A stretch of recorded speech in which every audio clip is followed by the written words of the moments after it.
අයිබෝන් සෙලම දෙනාට ලෙක්චර් කෙනෙක් වෙන්නේ කොහොමද? සාමාන්‍ය විශ්වවිද්‍යාල කතිකාචාර්යවරයෙක් වෙනවා කියලා කියන්නේ ඊටාම අපහසු කාර්යයක්. සමහර වෙලාවට ඊටාම අපහසු රැකියාවන්ගෙන් එකක් විශ්වවිද්‍යාල කතිකාචාර්යවරයෙක් වෙනවා කියන එක. ඒ වගේම මේ කතිකාචාර්ය තනතුරක් දක්වා යන ගමන ගැන ගොඩක් අයට යම්කිසි අවබෝධයක් නැහැ, වැටහීමක් නැහැ. මොන වගේ ක්‍රියාමාර්ගද අනුගමනය කරන්න ඕන, මොන වගේ සුදුසුකම්ද මේකට සපුරන්න ඕන කියන දේ ගැන කිසිම අවබෝධයක් නැහැ. ගොඩක් විශ්වවිද්‍යාල ශිෂ්‍යයෝ වෙන්න පුළුවන්, සමහර වෙලාවට අධ්‍යයන ශාස්ත්‍රවල නිරත වෙලා ඉන්න අය වෙන්න පුළුවන්. නමුත් මේ ගැන නිසියාකාර අවබෝධයක් නැහැ. ඉතින් ඒ සම්බන්ධව යම්කිසි පොඩි දැනුවත් කිරීමක් කරන්න තමයි මම මේ වීඩියෝ එක කරන්න සූදානම් වෙන්නේ. සාමාන්‍යයෙන් අපි දන්නවා රජයේ ඕනෑම තනතුරකට ඒ තනතුරට අදාළ බඳවා ගැනීමේ කොන්දේසි තියෙනවා. නැත්නම් ඒ බඳවා ගැනීමේ ක්‍රියාපටිපාටියක් තියෙනවා. සහ යම්කිසි තනතුරකට අදාළ වෙන සුදුසුකම් තියෙනවා. ඉතින් මේ සම්බන්ධව අපි කතිකාචාර්ය ධූරයක් ගැන ගත්තොත් එහෙම මේ ගැන දැනුවත් කරන, මේ ගැන වග කියන ආයතනය තමයි බොහෝ දුරට විශ්වවිද්‍යාල ප්‍රතිපාදන කොමිසම් සභාව. අපි UGC එක කියලා කියන්නේ. අපි මෙතනින් එහාට අපි UGC එක කියලා කියමු. එතකොට UGC එකෙන් තමයි මේකට අදාළ චක්‍රලේඛ සහ විධිවිධාන, මේකට අදාළ ක්‍රමවේදය යෝජනා කරලා තියෙන්නේ. එතකොට මූලික වශයෙන්ම කතිකාචාර්යවරයෙක් වෙන්න අදාළ නැත්නම් කතිකාචාර්යවරයෙක් විදිහට කෙනෙක් බඳවා ගැනීමට අදාළ විධිවිධාන ක්‍රියාපටිපාටිය, ඒකට අදාළ සුදුසුකම් සියල්ල අන්තර්ගත කරලා UGC සර්කියුලර් එකක් තියෙනවා. නැත්නම් චක්‍රලේඛයක් තියෙනවා. ඉතින් ඇත්තටම මේ සර්කියුලර් පිළිබඳ එහෙම නැත්නම් චක්‍රලේඛ පිළිබඳ අවබෝධය තිබීම කාරණා දෙකකට වැදගත් වෙනවා. එකක් තමයි යම්කිසි අපි දැන් මේ කතා කරන්නේ පත් කිරීමක් ගැනනේ, යම්කිසි බඳවා ගැනීමක් ගැනයි කතා කරන්නේ. එතකොට මම මේ බඳවා ගැනීමට අදාළ චක්‍රලේඛය ගැනයි මම මේ කතා කරන්නේ. එතකොට යම්කිසි චක්‍රලේඛයක් පිළිබඳ අවබෝධය, විශේෂයෙන්ම කතිකාචාර්ය ධූරයක් බඳවා ගැනීමට අදාළ චක්‍රලේඛය පිළිබඳ දැනුම, ඒ ගැන දැනුවත්භාවය කියන එක කාරණා දෙකක් සඳහා වැදගත් වෙනවා. ඒකෙන් එකක් තමා මේ චක්‍රලේඛයේ තමයි අන්තර්ගත වෙන්නේ ඒ බඳවා ගැනීමට අදාළ ක්‍රමවේදය මොකද්ද, ඒකට අදාළ මූලික සුදුසුකම් මොනවද, මේක ක්‍රියාත්මක කරන්නේ කොහොමද, මෙන්න මේ කියන කාරණා.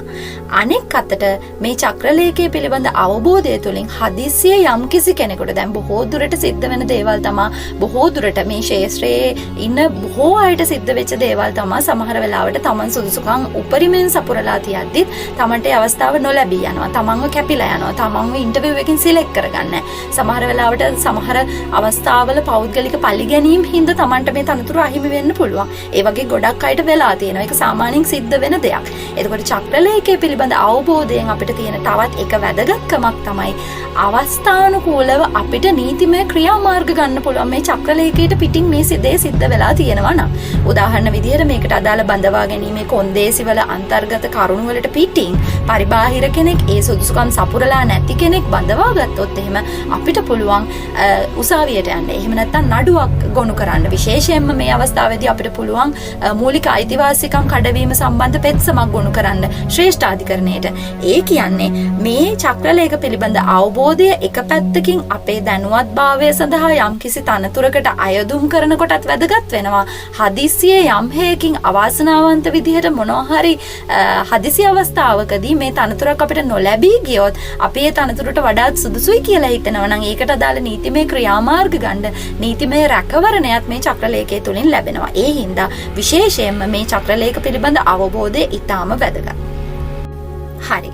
කතිකාචාර්ය ධූරයක් සඳහා අදාළ වෙන කොන්දේසි, ක්‍රමවේද, ක්‍රියාපටිපාටිය, සුදුසුකම් අදාළ වෙන ඒ අන්තර්ගත වෙන UGC සර්කියුලර් එක, එහෙම නැත්නම් විශ්වවිද්‍යාල ප්‍රතිපාදන කොමිසම් සභා චක්‍රලේඛය අපි හඳුන්වන්නේ අංක 721 දරන චක්‍රලේඛය විදිහට. ඒ කියන්නේ බඳවා ගැනීමේ ක්‍රියාපටිපාටිය විශේෂයෙන් කතිකාචාර්යවරු, සීමාවාසික කතිකාචාර්යවරු, ස්ථිර නොකළ කතිකාචාර්යවරු, ජ්‍යෙෂ්ඨ කතිකාචාර්යවරු මේ කතිකාචාර්ය ධූර සඳහා බඳවා ගැනීම වලට අදාළ UGC සර්කියුලර් එක අපි හඳුන්වන්නේ අංක 721 දරන සර්කියුලර් එක. මේක ප්‍රකාශයට පත් කරලා තියෙන්නේ 1997. නමුත් පසු කාලීනව මේක 996 විදිහට විශේෂයෙන් ජ්‍යෙෂ්ඨ කතිකාචාර්ය තනතුරට අදාළ සුදුසුකම් වලට යම්කිසි සංශෝධනයක් එකතු වෙලා තියෙනවා. නමුත් තාමත් ක්‍රියාත්මක වෙන්නේ මේ සංශෝධන වලට යටත්ව. නමුත් මූලික චක්‍රලේඛය තමයි අංක 721 දරන චක්‍රලේඛය.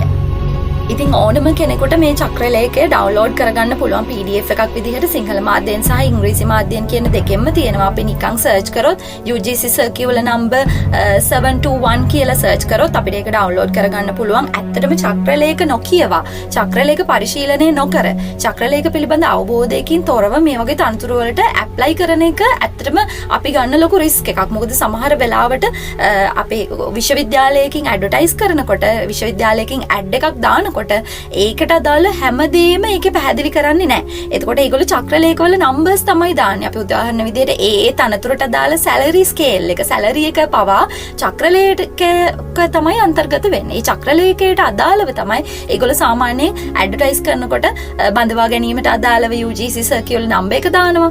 ඊට පස්සේ සැලරි ස්කේල් එකට අදාළව නම්බර් එක දානවා. එතකොට අපි මේ චක්‍රලේඛ ටික ඩවුන්ලෝඩ් කරගෙන හරි, මේ චක්‍රලේඛ ටික හරි හොයාගෙන හරි කියවලා බලලා මේක ඇප්ලයි කරේ නැත්නම් සමහර වෙලාවට අපි අතින් ගොඩක් වැරදි සිද්ධ වෙන්න ඉඩ තියෙනවා. උදාහරණ විදිහට අපි විශ්වවිද්‍යාල ප්‍රවේශයට කලින් විශ්වවිද්‍යාල ප්‍රවේශය සඳහා අපිට පොතක් නිකුත් කරනවා. එතකොට මේ පොතේ අපි එක එල්ලේම ඔන්ලයින් ඇප්ලිකේෂන් එක හරි අර ඩොකියුමන්ටරි ඇප්ලිකේෂන් එක හරි අපි එකපාර අපිට ඒක ඇප්ලයි කරන්න බෑ. අපි මූලිකව අපි ඒකට අදාළ උපදෙස් කොන්දේසි මාලාව කියවන්න ඕන. අන්න ඒ වගේම මේ තනතුරට අදාළවත් අපි මේ චක්‍රලේඛය හොඳින් කියවීම, පරිශීලනය කිරීම වැදගත් වෙනවා. එතකොට මම මේ වීඩියෝ එක කරන්න එක පැත්තකින් බලාපොරොත්තු වෙන්නේ යම්කිසි මාර්ගෝපදේශයක් දෙන එක මේ UGC circular පිළිබඳ අවබෝධය, මේ බඳවා ගැනීම වලට අදාළ circular පිළිබඳ අවබෝධය සහ මූලිකව මේ තනතුරු වලට ඇප්ලයි කරනකොට අපි ළඟ තියෙන්න ඕන සුදුසුකම් මොනවද කියන එක. ඉතින් මේ චක්‍රලේඛය පරිශීලනය කරන්න පටන් ගත්තාම මූලික වශයෙන්ම කතිකාචාර්ය තනතුරු කියන එක කැටගරි දෙකකට වෙන් වෙලා තියෙනවා. එකක් තමයි මෙඩිකල් ඩෙන්ටල් කියන කැටගරි එක සහ non medical non dental කියන එක. එතකොට මම කතා කරන්න බලාපොරොත්තු වෙන්නේ මෙඩිකල් ඩෙන්ටල් කියන කැටගරි එක ගැන නෙවෙයි, non medical non dental කියන කැටගරි එක. මොකද ටිකක් මෙඩිකල් ඩෙන්ටල් කියන කැටගරි එක ටිකක් ඒ විෂයටම අදාළ, ඒ විෂයන් වලට විතරක්ම ස්පෙෂලායිස් වෙච්ච කැටගරි එකක්. නමුත් මේක විශේෂයෙන් වැදගත් වෙනවා. අනිත් non medical non dental කිව්වහම අනිත් විෂයන් හැම දෙයකටම මේක අදාළයි. ඒ හින්දා මම විශේෂයෙන් මේකේ අවධානය යොමු කරන්නේ non medical non dental කියන කැටගරි එක. එතකොට සාමාන්‍යයෙන් අපි දන්නවා විශ්වවිද්‍යාල කතිකාචාර්ය ධූර කිහිපයක්ම තියෙනවා. එතකොට සීමා වාසික කතිකාචාර්ය ධූරය කියලා කියන්නේ ඉස්සල්ලාම අපි ස්ථීර පදනමෙන් නැත්තම් ස්ථීර කතිකාචාර්යවරයෙක් විදිහට යන්න පුළුවන් පළවෙනි ස්ටෙප් එක තමයි අපි සීමා වාසික, එහෙම නැත්තම් probationary lecturer කියලා කියන්නේ. කියන්නේ යම්කිසි සීමිත කාල පරිච්ඡේදයක් දෙනවා අපිට ස්ථීර වෙන්න, ඊට අදාළ සුදුසුකම් සපුරන්න අපිට කාල සීමාවක් හම්බ වෙනවා. එතකන් අපි සීමා වාසික කතිකාචාර්යවරයෙක් විදිහට තමයි හඳුන්වන්නේ. ඊට අමතරව කතිකාචාර්ය ස්ථීර නොකළ සහ කතිකාචාර්ය ජ්‍යෙෂ්ඨ කතිකාචාර්ය ක්ලාස් 1 ක්ලාස් 2 විදිහට මේවා වර්ග වලට වෙන් කරලා තියෙනවා. එතකොට විශේෂයෙන්ම අපි ඉස්සලාම කතා කරොත් එහෙම සීමා වාසික කතිකාචාර්යවරයෙක් විදිහට ඉල්ලුම් කරන්න. නමුත් මේකෙන් අදහස් වෙන්නේ නැහැ හැමෝටම මේ ඉල්ලුම් කරන්න සහ තේරීපත් වෙන්න නැත්තම් බඳවා ගැනීමට ලක් වෙන්න අයිතිවාසිකම තියනවා කියලා. ඉල්ලුම් කිරීම සහ ඒයින් සිලෙක්ට් වීම කියන එක දෙකක්. සුදුසුකම් සැපිරීම සහ ඒයින් තේරීපත් වීම කියන එක දෙකක්. ඒ හින්දා කරුණාවෙන් අවධානය යොමු කරන්න. සුදුසුකම් තිබූ පමණින් ඒයින් අදහස් වෙන්නේ නැහැ තමන් ඒක තේරීපත් වීමට ලක් වෙන්න ඕනේ කියලා. මේ අවශ්‍ය මූලික සුදුසුකම් ටික ගැන තමයි මේ චක්‍රලේඛය පැහැදිලි කරලා තියෙන්නේ. එතකොට සීමා වාසික කතිකාචාර්යවරයෙක් බඳවා ගැනීමේ ක්‍රමවේදය තමයි ඉස්ලාම අපි විවෘත දැන්වීමක් මගින් තමයි මේ සඳහා ආයදුම්පත් කැඳවන්නේ. එතකොට පත්තරේ වේවා, ඉන්ටර්නෙට් එකේ වේවා, සාමාන්‍යයෙන් ඒ විශ්වවිද්‍යාලයට අදාළ වෙබ්සයිට් එකේ vacancies කියන ඒ කොටසක හරි කොහේ හරි ඒ ඇඩ්වර්ටයිස්මන්ට් එක දානවා. එතකොට ඒ ඇඩ්වර්ටයිස්මන්ට් එක දානකොට ඇප්ලිකේෂන් එකක් තියෙනවා. ඉතින් අපේ බොහෝ දුරට අපේ කැන්ඩිඩේට්ස්ලා නැත්නම් ඇප්ලිකන්ට්ස්ලා කරන්නේ මේ ඇප්ලිකේෂන් එක ඩවුන්ලෝඩ් කරනවා, ටටක් ගාලා ඒකේ තියෙන අදාළ ටික පුරවනවා සහ ඒ ටික විශ්වවිද්‍යාලයට තැපැල් කරනවා. නමුත් ඇත්ත වශයෙන්ම මේක හොඳට කියවුවොත් ඕනම කෙනෙකුට තේරෙනවා මේකට අදාළ UGC circular මේ වගේ දේවල් ගැන හැම දෙය ගැනම ඉන්ඩිකේට් කරලා තියෙනවා මේ ඇඩ්වර්ටයිස්මන්ට් වල. එතකොට අපි ඊටාම ප්‍රවේශම් වෙන්න ඕන. සමහර වෙලාවට අපි ඇප්ලයි කරනකොට ඒ ඇප්ලිකේෂන් රිජෙක්ට් වෙන්න බොහෝ දුරට බලපානවා අපි ඒ ගැන නිසියාකාර දැනුමක් නැතුව මේක ඇප්ලයි කරොත්. එතකොට සීමා වාසික කතිකාචාර්ය ධූරයක් සඳහා ආයදුම් කරනකොට මූලික සුදුසුකම් කාණ්ඩ කිහිපයකට වර්ගීකරණය කරලා තියෙනවා. එයින් පළවෙනි එක තමයි අංක 1 පළවෙනි වර්ගීකරණයට අදාළ සුදුසුකම් තියෙනවා 3ක්. එයින් පළවෙනි එක තමා විෂයට අදාළව විශේෂවේදී උපාධියක් තිබිය යුතුයි. උදාහරණ විදිහට මම ඉල්ලුම් කරන්නේ දර්ශනයේ විශේෂවේදී උපාධියකුත් එක්කනම් දර්ශන විෂයට අදාළව කතිකාචාර්ය ධූරයක් සඳහා නම් මං ඉල්ලුම් කරන්නේ මට අනිවාර්යයෙන්ම දර්ශන විශේෂවේදී උපාධියක් තිබිය යුතුයි. මම ඉල්ලුම් කරන්නේ මනෝවිද්‍යා කතිකාචාර්ය ධූරයක් සඳහා නම් මට මනෝවිද්‍යා විශේෂවේදී උපාධියක් තිබිය යුතුයි. ඒ කියන්නේ ඒයින් අදහස් වෙන්නේ සාමාන්‍ය වේදී උපාධියක් තියාගෙන කෙනෙකුට කතිකාචාර්ය ධූරයක් සඳහා ඉල්ලුම් කරන්න ටිකක් අපහසුතාවක් තියෙනවා. නමුත් ඒ වගේ කෙනෙකුට ඕන නම් ඉල්ලුම් කරන්න පසුව මේ අවස්ථාව සැලසීලා තියෙනවා. නමුත් මූලිකව සලකා බලන ප්‍රධාන සුදුසුකමකින් එකක් තමා අංක 1 ඒ විෂයට අදාළව විශේෂවේදී උපාධියක් තිබිය යුතුයි. ඒ විතරක් නෙවෙයි ඒ කාණ්ඩයට අදාළ දෙවැනි සුදුසුකම තමයි මේ සුදුසුකම් තුනම එකවර තියෙන්න ඕන. එකවර සපුරන්න ඕන. දෙවැනි සුදුසුකම තමයි ඒ විෂයට අදාළ විශේෂවේදී උපාධියකින් ඔබට ප්‍රථම පන්තියේ හෝ දෙවන පන්තියේ ඉහළ සාමාර්ථයක් අපි නැත්තම් කියනවා ෆස්ට් ක්ලාස් එකක් හරි සෙකන්ඩ් අපර් එකක් හරි තියෙන්න ඕන. අනිවාර්යයෙන්ම මේ තනතුරට ඇප්ලයි කරන්න. ඒ කාණ්ඩයේ තියෙන තුන්වෙනි සුදුසුකම තමයි අවම තරමින් අවුරුද්දක ටීචිං එක්ස්පීරියන්ස් එක. එහෙම නැත්නම් ඉගැන්වීමේ පළපුරුද්ද අවුරුද්දකවත් අඩුම තරමේ අවුරුද්දකවත් ඉගැන්වීමේ පළපුරුද්ද තිබිය යුතුයි. එතකොට මේ තුන්වෙනි සුදුසුකම සලකා බලන අවස්ථා කිහිපයක් තියෙනවා. නැත්නම් ඒ සුදුසුකම සලකා බලන ආකාර කිහිපයක් තියෙනවා. එයින් පළවෙනි එක තමයි අපි දන්නවා බොහෝ දුරට විශ්වවිද්‍යාලයකින් පිට වෙනකොට සමහර වෙලාවට ෆස්ට් ක්ලාස් එකකුත් එක්ක ස්පෙෂල් එකක් අරගෙන එළියට යනකොට බොහෝ දුරට බොහෝ ශිෂ්‍ය ශිෂ්‍යාවන්ට එහෙම නැත්නම් විද්‍යාර්ථීන්ට අවස්ථාව සැලසෙනවා ඒ දෙපාර්තමේන්තුවේ හෝ වෙනත් විශ්වවිද්‍යාලයක ඒ විෂයට අදාළ දෙපාර්තමේන්තුවක හෝ ටෙම්පරරි ස්ටාෆ් එකේ එහෙම නැත්නම් තාවකාලික කතිකාචාර්ය ධූරේ එහෙම නැත්නම් අපි කියනවා ඩෙමොන්ස්ට්‍රේටර් කියලා එහෙම නැත්නම් ටෙම්පරරි ඇසිස්ටන්ට් ලෙක්චරර්ස්ලා කියලා කියනවා මේ වගේ තනතුරක සේවය කරන්න අවුරුද්දක හෝ දෙකක හැකියාවක් ලැබෙනවා සමහර විද්‍යාර්ථීන්ට. එතකොට මේ at least 1 year teaching experience කිව්වහම ඒක මෙන්න මේ ආකාරයෙන් ඒ කියන්නේ ටෙම්පරරි ස්ටාෆ් එකේ කෙනෙක් අවුරුද්දක් හෝ ඊට වැඩි කාලයක් වැඩ කරලා තියෙනවා නම් ඒ සුදුසුකම සලකා බලනවා අවුරුද්දක ටීචිං එක්ස්පීරියන්ස් එකක් විදිහට. නමුත් උදාහරණයක් විදිහට කෙනෙකුට මාස 6ක් 7ක් නම් මේ අවස්ථාව සැලසුනේ සමහර වෙලාවට හදිසි අවස්ථාවක Tamanට අපොයින්ට්මන්ට් එක හම්බෙලා Tamanට ඒක දාලා යන්න සිද්ධ වෙනවා මාස කිහිපයකින්. නමුත් ඒ මාස කිහිපයට නම් ලකුණු ලබා දෙන්නේ නැහැ. ඒක විශේෂයෙන්ම සලකන්න ඕන. අවම තරමෙන් Taman ළඟ අවුරුද්දක සර්විස් ලෙටර් එකක් තියෙන්න ඕන. ඊට වැඩිපුර තියෙනවා නම් උදාහරණ විදිහට අවුරුදු 2ක් 3ක් තියෙනවා නම් ඒකට අදාළ ලකුණු හම්බ වෙනවා. ඒ ලකුණු ස්කීම් එක කියන එක නිශ්චිත නෑ. ඒ විශ්වවිද්‍යාලවල ඒ විෂයන්ට අදාළව ඒ දෙපාර්තමේන්තු වලට අදාළව තේරීම් මණ්ඩලය මගින් තමයි ඒ ලකුණු තීරණය කරන්නේ.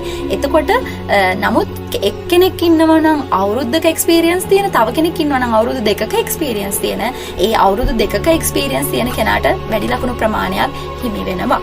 දැන් මම මේ කතා කර ඉන්නේ තුන්වෙනි සුදුසුකම සම්බන්ධව. ඒ කියන්නේ 1 year teaching experience එක කියන එක සලකා බලන ආකාර. පළවෙනි එක temporary staff එකේ වැඩ කරලා තියෙනවා නම් ඒ වගේ කෙනෙකුට apply කරන්න පුළුවන්.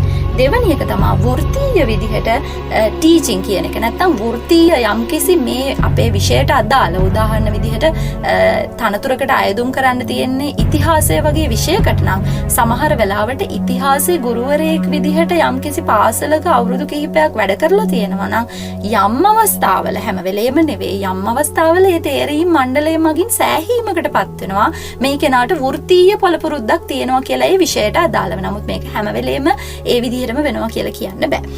ඊළඟ ආකාරය තමයි මේ දෙකම නැත්තම් ටෙම්පරරි ස්ටාෆ් එකේ වැඩ කරලත් නැත්තම් ඒ විෂයට අදාළව වෘත්තීය පළපුරුද්දකුත් නැත්තම් අවුරුද්දක අවම තරමෙන් අවුරුද්දක තුන්වෙනි ආකාරයෙන් අපිට සලකා බලන්න පුළුවන් තමන් විසින් කරපු පශ්චාත් උපාධියකට අදාළ පර්යේෂණයක්. දැන් උදාහරණ විදිහට අපි මාස්ටර්ස් ඩිග්‍රී එකක් කරනවා නම් මාස්ටර්ස් ඩිග්‍රී එකේ අපි MA එකක් දැන් අපි ආර්ට් කියන ස්ට්‍රීම් එක ගත්තොත් එහෙම MA එකක් එහෙම නැත්තම් දර්ශන ප්‍රති උපාධියක් අපි විෂයන් 10ක් අරගෙන අවුරුද්දක් තිස්සේ සෙමෙස්ටර් දෙකකට අදාළව ඉගෙනගෙන ඒකේ විභාග පාස් වුණා කියලා ඒක පශ්චාත් උපාධි පර්යේෂණයක් විදිහට සැලකෙන්නේ නැහැ. අපි රිසර්ච් කොම්පෝනන්ට් එකක් එක්ක එහෙම නැත්නම් රිසර්ච් එකකුත් එක්ක අපේ පශ්චාත් උපාධිය කරලා තියෙනවා නම් අන්න ඒ වගේ අවස්ථාවක අපේ තීසිස් එකක් එහෙම නැත්නම් MPhil එකක් කරලා තියෙනවා නම් අපි තීසිස් එකක් එක්ක නම් අපේ ඩිග්‍රී එක කරලා තියෙන්නේ. අන්න ඒ වගේ අවස්ථාවක ඒක සැලකෙනවා අවුරුද්දක පළපුරුද්දක් විදිහට ටීචිං එක්ස්පීරියන්ස් එකක් විදිහට සලකා බැලෙනවා. හතරවෙනි අවස්ථාව තමයි ඔය තුනෙන් එකක්වත් නැත්තම්. ඒ කියන්නේ ටෙම්පරරි ස්ටාෆ් එකක වැඩ කරලත් නැත්තම්, වෘත්තීය විදිහට Tamanට පළපුරුද්දකුත් නැත්තම්, පශ්චාත්තුපාදී පර්යේෂණයක නිරත වෙලත් නැත්තම්, පිළිගත් පර්යේෂණයක තමන් විසින් අවුරුද්දක් තිස්සේ අඩුම තරමෙන් අවුරුද්දක් තිස්සේ පිළිගත් පර්යේෂණ ක්‍රියාවලියක නිරත වෙලා ඉඳලා තියෙනවා නම් සහ තමන්ට ඒ පර්යේෂණ ක්‍රියාවලියක නිරත වෙලා ඉන්නවා කියලා ඔප්පු කරන්න පුළුවන් සුදුසු සාක්ෂි තමන් ළඟ තියෙනවා නම් විශේෂයෙන්ම ලියුමක් වගේ. අපි උදාහරණ විදිහට සමහර විද්‍යාර්ථියෝ ගොඩක් දුරට විශ්වවිද්‍යාලයෙන් අවුට් වෙලා රිසර්ච් ඇසිස්ටන්ට්ස්ලා විදිහට වැඩ කරනවා. ඒ කියන්නේ පර්යේෂණ සහායකයෝ විදිහට වැඩ කරනවා. එතකොට ඒ පර්යේෂණ ටීම් එකේ අපි ඇක්ටිව් විදිහට එන්ගේජ් වෙලා ඉඳලා තියෙනවා නම් අවුරුද්දක් හෝ ඒ පර්යේෂණ ටීම් එකට අදාළව ඔබට ලියුමක් ගන්න පුළුවන් නම් අඩුම තරමෙන් අවුරුද්දක් මේ පර්යේෂණ කාර්යයේ නිරත වෙලා ඉන්නවා කියලා ඒක ඔබට පුළුවන් සාක්ෂියක් විදිහට ඉදිරිපත් කරන්න Tamanට අවුරුද්දක පළපුරුද්ද තියෙනවා කියලා. මේ තමයි පළවෙනි කැටගරි එක. ප්‍රොබේෂනරි ලෙක්චරර් කෙනෙක් විදිහට අයදුම් කරන්න Tamanට තිබිය යුතු මූලික සුදුසුකම් වල පළවෙනි කැටගරි එක. මේ කිසිම දෙයක් නෑ කියලා සලකන්න. කෙනෙකුට මේ කිසිම දෙයක් නෑ. ඒ කියන්නේ විශේෂවේදී උපාධියක් නෑ. ඊළඟට විශේෂවේදී උපාධිය නම් අනිවාර්ය දෙයක්. දෙවෙනි කැටගරි එකටත් විශේෂවේදී උපාධිය කියන එක අදාළයි. නමුත් හිතන්න ෆස්ට් ක්ලාස් එකක් හරි සෙකන්ඩ් අපර් එකක් හරි නෑ. ක්ලාස් එක තමන්ගේ ක්ලාස් එක ෆස්ට් ක්ලාස් එකක් හෝ සෙකන්ඩ් අපර් එකක් නෑ කියලා ඒ වගේ අවස්ථාවක කෙනෙකුට පුළුවන් අයදුම් කරන්න විශේෂවේදී උපාධියත් එක්ක සෙකන්ඩ් ලෝව එකක් නම් තියෙන්නේ. ඒ කෙනාටත් හැබැයි අයදුම් කරන්න පුළුවන් අර මම මුලින් කියපු 1 year teaching experience කියන එක ඒ ආකාර හතරෙන් කොයි විදිහකින් හරි Tamanට අවුරුද්දක පළපුරුද්ද තියෙනවා නම් ඒ වගේ කෙනෙකුටත් ඕනනම් මේ වගේ තනතුරකට ඇප්ලයි කරන්න පුළුවන්. ඊළඟට තුන්වෙනි කැටගරි එක විශේෂවේදී උපාධියකුත් එක්ක ඒ කෙනාට ක්ලාස් එකක් නැහැ. කිසිම ක්ලාස් එකක් නැහැ. සෙකන්ඩ් ලෝව එකක්වත් නැහැ. ඒ වගේ කෙනෙකුට ඇප්ලයි කරන්න හැකියාවක් තියෙනවා මේ චක්‍රලේඛයට අනුව. නමුත් වසර 2ක පශ්චාත් උපාධියක්වත් මේ කෙනාට තිබිය යුතුයි. ඒ කියන්නේ රිසර්ච් එකකුත් එක්ක පශ්චාත් උපාධියක් තිබිය යුතුයි. ක්ලාස් එකක් නැතුව කෙනෙකුට ඇප්ලයි කරන්න ඕන නම් ඒ කෙනාට අඩුම තරමින් ක්ලාස් එක වසර 2ක පශ්චාත් උපාධියක් තිබිය යුතුයි. මේ තමා ප්‍රධාන කැටගරි 3. එතකොට වැදගත්ම කාරණේ තමා මම මෙතෙන්දි කියන්න යන්නේ.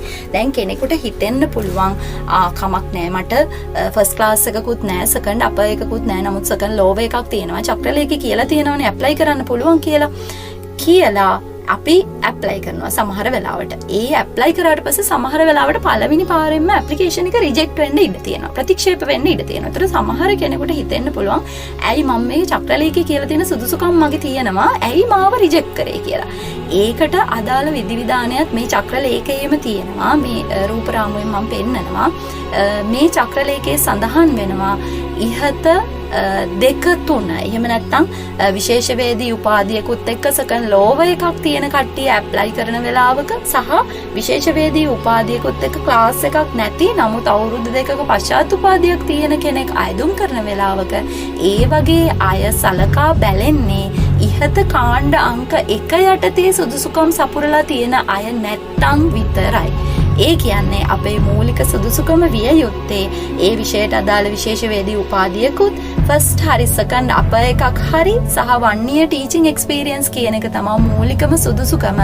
මේ වගේ අය ඇප්ලයි කරලා නැත්තම් විතරයි ඒ තියෙන 2 3 කියන කාණ්ඩ යටතේ කෙනෙකුට සීමා වාසික කතිකාචාර්ය ධූරයක් සඳහා ඉල්ලුම් කරන්න පුළුවන්. ඉතින් අද මේ වීඩියෝ එකෙන් කතා කරේ අපි කතිකාචාර්ය ධූරයක් සඳහා ආයදුම් කරන කෙනෙක් දැනගන්න ඕන මූලික කරුණු. ඒකට අදාළ UGC සර්කියුලර් එක මොකද්ද සහ මේ කතිකාචාර්ය ධූරයක් සඳහා ආයදුම් කරනකොට Taman තුල තියෙන්න ඕන සුදුසුකම් මොනවද කියන එක.